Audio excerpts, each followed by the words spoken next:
இது உங்கள் மணப்பெண் சமையல். Please subscribe for more information. Friends, இன்னைக்கு நம்ம மணப்பெண் சமையலில் நீங்கள் பார்க்க போகிறது தினை மாவு குலோப் ஜாமுன். ஃப்ரெண்ட்ஸ், இது ரொம்ப டேஸ்டியாக இருக்கும், ப்ளஸ் ரொம்ப ஹெல்த்தியாக இருக்கும். ஃப்ரெண்ட்ஸ், இது எப்படி செய்கிறதுன்னு பார்க்கலாம். வாங்க சேனலுக்குள்ளே போகலாம்.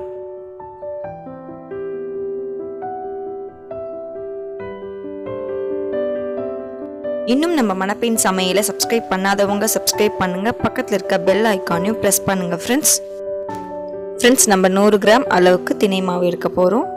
தினை இந்த மாதிரி தான் இருக்கும். அதுக்காக தான் உங்களுக்கு நான் தினை காட்டுறேன். இதோட மாவு தான் நம்ம யூஸ் பண்ண போகிறோம் குலோப் ஜாமுனுக்கு. 100 கிராம் அளவுக்கு தினை மாவு எடுத்துக்கோங்க. மிக்சிங் பவுலில் அதை போட்டுக்கோங்க.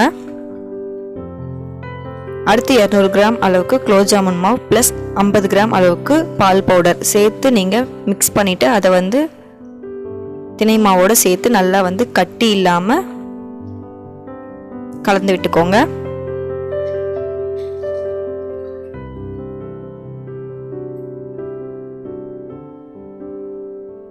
இது நீங்கள் ரொம்ப பக்குவமாக செய்யணும், இல்லைனா உங்களோட குலோப் ஜாமுன் கரெக்டாக வராது. ஃப்ரெண்ட்ஸ், நான் சொன்ன அளவுக்கு மேலே போடாதீங்க.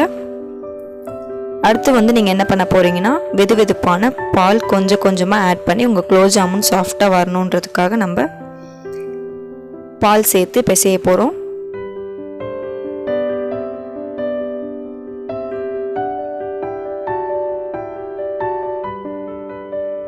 கொஞ்சம் கொஞ்சமாக பால் ஆட் பண்ணுங்க, இல்லைனா உங்களோட மாவு தண்ணியாயிடும். தண்ணி இதில் ஆட் பண்ணவே கூடாது. வெறும் பால் மட்டும்தான் நீங்கள் ஆட் பண்ண போகிறீங்க இந்த ஸ்வீட் ரெசிபிக்கு.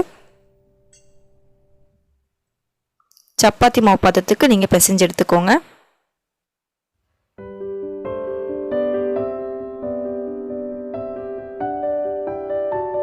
மாவு ரெடி ஆயிடுச்சு, பட் கையில் ஒட்டுது. அதுக்காக நம்ம என்ன பண்ண போகிறோம்னா, 2 ஸ்பூன் அளவுக்கு நீங்கள் நெய் விட்டுக்கோங்க.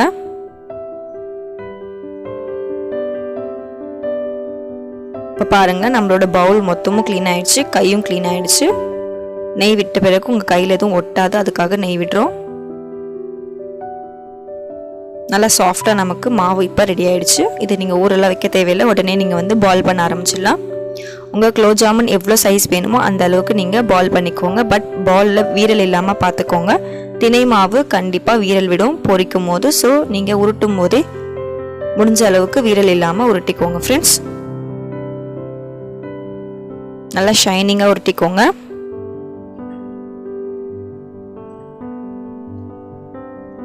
இப்போ நம்ம எல்லாமே பால் பண்ணியாச்சு. இந்த குலோப் ஜாமுன் செய்யும் போது உங்கள் அடுப்பை நீங்கள் மீடியம் ஃப்ளேமில் வச்சு எண்ணெயை ஹீட் பண்ணிவிட்டு அதுக்கப்புறம் சிம்மில் வச்சுட்டு போகிறீங்க. ஏன்னா உள்ளே இருக்க மாவு வேகணும். தினை மாவு வேக லேட் ஆகும். ஸோ நீங்கள் சிம்மில் வச்சுட்டு போகிறீங்க, ஒன்று ஒன்றா போட்டு போகிறீங்க. ஃப்ரெண்ட்ஸ்,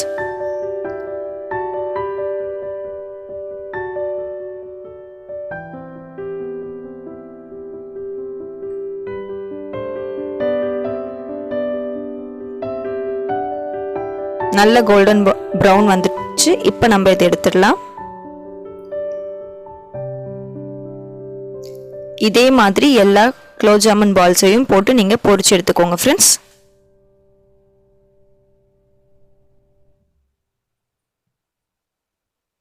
இப்போ நம்ம பால்ஸ் எல்லாத்தையும் ரெடி பண்ணியாச்சு. அடுத்தது நம்ம ஜீரா ரெடி பண்ண போகிறோம். இதுக்கு டிஃப்ரெண்ட்டான ஜீரா நம்ம ரெடி பண்ணணும். ஸோ நீங்கள் 1 கிளாஸ் அளவுக்கு தண்ணி வச்சுக்கோங்க ஒரு பாத்திரத்தில். அடுத்து இங்கே நாட்டு சர்க்கரை நீங்கள் யூஸ் பண்ண போகிறீங்க. 200 கிராம் அளவுக்கு நீங்கள் நாட்டு சர்க்கரையை வாட்டரில் போட்டுருங்க.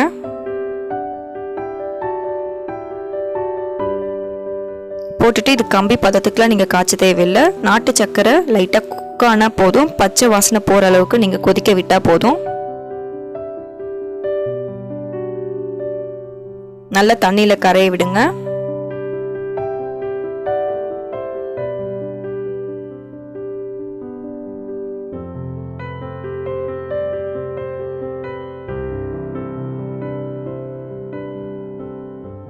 இப்போ நம்மளோட சர்க்கரை நல்லா கரைஞ்சிடுச்சு. இந்த டயத்தில் ஸ்வீட் ரெசிபிக்கு நம்ம சேர்க்க வேண்டியதை சேர்த்துடலாம். முதல்ல 2 ஏலக்காய் ஆட் பண்ணிக்கோங்க. அடுத்து இனிப்பை ஹைலைட் பண்ணுறதுக்காக சிட்டிகை உப்பு ஆட் பண்ணிக்கோங்க ஃப்ரெண்ட்ஸ். ஜீராவை நல்லா 2 கொதி கொதிக்க விட்டுருங்க. நம்ம ஜீரா நல்லா கொதிக்க ஆரம்பிச்சிருச்சு.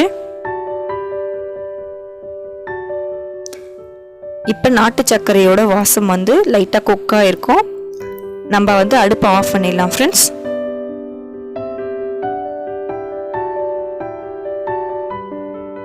வெது வெதுப்பான சூடு இருக்கும் போதே ஜீரால நீங்கள் நம்மளோட பால்ஸ் எடுத்து போட்டுருங்க.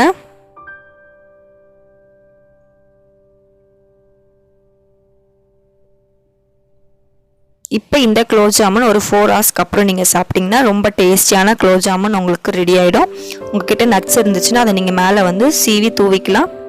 ஓகே ஃப்ரெண்ட்ஸ், இது வரைக்கும் சப்ஸ்கிரைப் பண்ணாதவங்க சப்ஸ்கிரைப் பண்ணுங்கள். பக்கத்தில் இருக்க பெல் ஐக்கானையும் ப்ரெஸ் பண்ணுங்கள். லைக் பண்ணுங்கள், ஷேர் பண்ணுங்கள், கண்டிப்பாக கமெண்ட் கொடுங்க. வீட்டில் ட்ரை பண்ணி பாருங்கள். ரொம்ப ஹெல்த்தியான ஃபுட் ஃப்ரெண்ட்ஸ். Bye friends.